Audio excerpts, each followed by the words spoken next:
Galera do canal, me chamo Juliano. No vídeo de hoje assistiremos matérias excelentes de se assistir, confia em mim.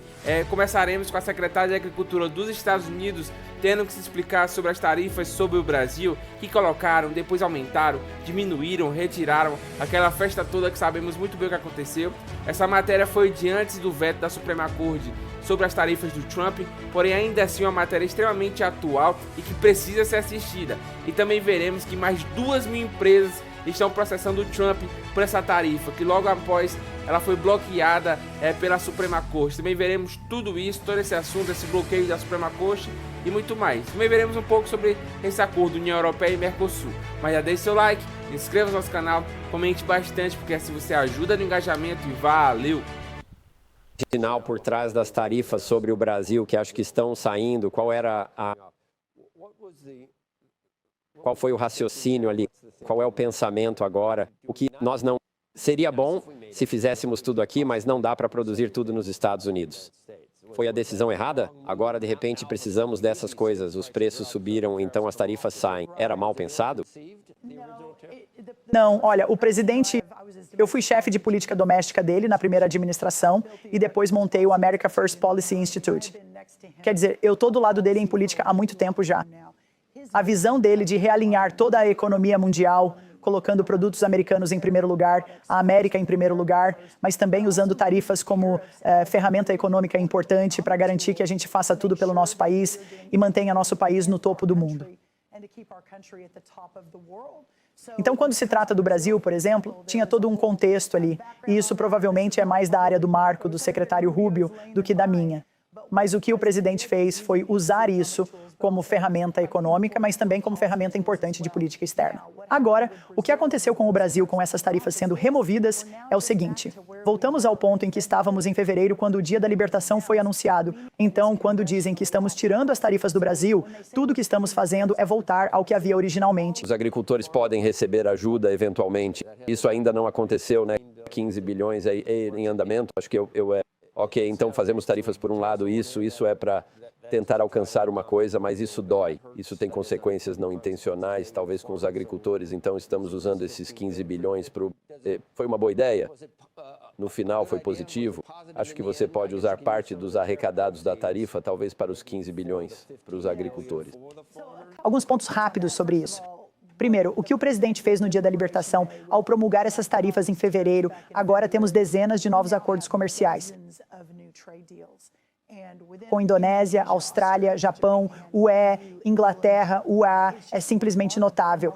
E muitos desses acordos tentaram por 20, 25 anos conseguir. Na última administração não tivemos nenhum novo acordo comercial.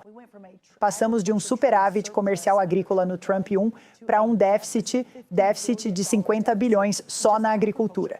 Então pense no impacto nos nossos agricultores e pecuaristas. 50 bilhões é muito dinheiro quando você planta milho, soja, maçã ou o que for. Conseguir resolver isso, que agora estamos fazendo, é incrível. Mas sobre a ajuda, o presidente sempre disse que cuidaria dos agricultores. Eles estão com ele desde que desceu a escada rolante a poucos quarteirões daqui em 2015 e começou esse novo capítulo. Então sim, estamos analisando a ajuda agora. Sempre dissemos que é para resolver, para mitigar qualquer coisa nessas novas negociações comerciais. Todo dia muda e é nisso que estamos trabalhando. Teremos um anúncio provavelmente na próxima semana ou duas sobre como vai ser. Estamos vendendo muito mais soja do que há alguns meses quando começamos a falar sobre isso.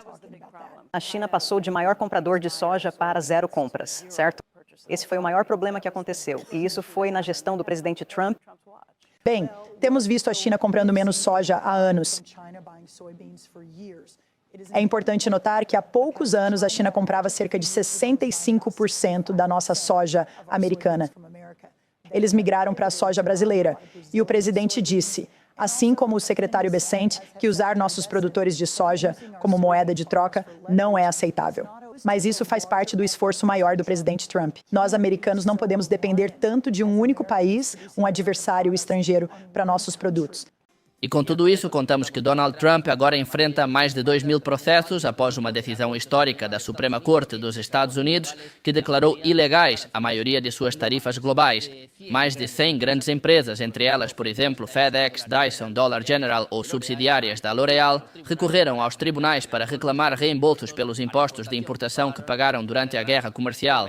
Em apenas 10 meses, os importadores pagaram mais de 170 bilhões de dólares nessas tarifas. Agora exigem que o governo devolva esse dinheiro. O próprio Trump reconheceu que a disputa pode se prolongar por anos, afirmando que supõe que isso terá que ser litigado. Enquanto isso, tribunais federais deverão decidir se Washington é obrigado a devolver bilhões de dólares ao setor privado, o que poderia desencadear uma das maiores batalhas legais comerciais na história recente do país. Our country is winning again. In fact, we're winning so much that we really don't know what to do about it. People are asking me, please, please, please, Mr. President, we're winning too much. We can't take it anymore. We're not used to winning in our country. Until you came along, we're just always losing, but now we're winning too much. And I say, no, no, no, you're going to win again. You're going to win big. You're going to win bigger than ever. A União Europeia aplicará provisoriamente o acordo comercial com o Mercosul, aguardando a decisão do mais alto Tribunal Europeu sobre a legalidade do pacto. O anúncio foi feito na sexta-feira pela Presidente da Comissão Europeia, Ursula von der Leyen, que ressaltou que a aplicação é provisória e que o acordo só poderá ser concluído plenamente após o consentimento do Parlamento Europeu.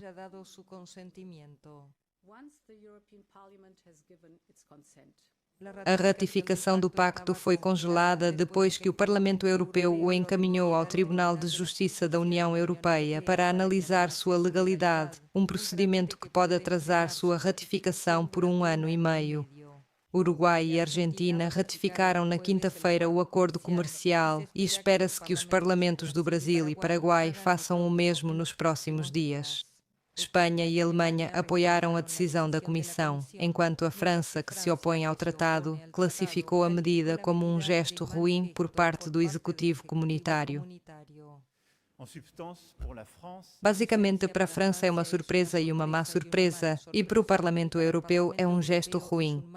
A Comissão Europeia deve agora notificar formalmente os países do Mercosul sobre sua intenção de aplicar provisoriamente o acordo, que entra em vigor 2 meses depois dessas trocas formais. O tratado vai eliminar tarifas sobre mais de 90% do comércio entre os 27 Estados da União Europeia e os fundadores do Mercosul, Argentina, Uruguai, Brasil e Paraguai. Os 2 blocos reúnem 30% do produto interno bruto mundial e mais de 700 milhões de consumidores. O mais engraçado é olhar essa secretária de Agricultura dos Estados Unidos tendo que se explicar sobre essas tarifas sobre o Brasil. Essa foi uma das medidas mais impopulares do governo Trump. Ele apanhou do início e ao fim, e até hoje ele está tendo que se explicar sobre esse assunto. E olhar a secretária de Agricultura dos Estados Unidos tentando tirar o corpo dela fora dessa situação e jogando a culpa toda no Marco Rubio é algo extremamente engraçado. O Marco Rubio tem culpa, lógico que tem culpa, porém ela também tem, assim, das brabas. Ela tinha uma narrativazinha safada que o Brasil estava atrapalhando a segurança alimentar dos Estados Unidos e queriam até tomar algumas empresas brasileiras que dominavam algumas partes do mercado da agricultura dos Estados Unidos na base da canetada. Eu até soltei esse vídeo aqui no canal que deu bastante repercussão. Então olhar todo esse jogo de corpo dela para tentar tirar, se distanciar dessa briga é algo assim extremamente cômico. E também essa situação envolvendo as 2 mil empresas que estão processando o Trump por a Suprema Corte ter considerado todas essas tarifas ilegais também é algo extremamente engraçado do meu ponto de vista. E também sobre essa situação entre União Europeia e Mercosul, cara, tá mais longo que muito dorama e que muita novela mexicana. É algo assim que parece que nunca tem fim, todo dia tem um capítulo novo. É um vai e volta daqueles assim absurdos. Mas o vídeo de hoje foi esse, espero que tenham gostado. Deixe seu like, inscreva-se no nosso canal, comente bastante porque assim você ajuda no engajamento e valeu!